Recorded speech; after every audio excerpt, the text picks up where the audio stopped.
Hi, eto ako ngayon, gugupitan ko ang anak Wow! ko. Gusto niya maiksi daw kasi mainit na, masyadong mahaba na yung buhok niya. Ayan, pagkagising, gugupitan ko muna siya bago siya maligo. Ayan, Yes! nilagyan ko muna ng tubig. Wala kasi akong spray, kaya ang ginamit ko yung tubig sa mineral, What? yun na lang ginamit ko, 'di ba?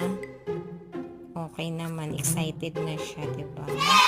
Oh, ang gamit kong gunting yung sa bandage, yung sa hospital kong gamit 'yan, 'di ba? Nurse na nurse talaga. Wala kasi ako ibang gunting dito, ito lang ang puwede kaya ito na ginamit ko. Puwede naman, 'di ba? Yes! Malikot, malikot na bata. Ang hirap gupitan, pero okay lang. Simula baby siya hanggang ngayon, ako lang palagi ang nagugupit sa kanya. Ganito ang pagugupit.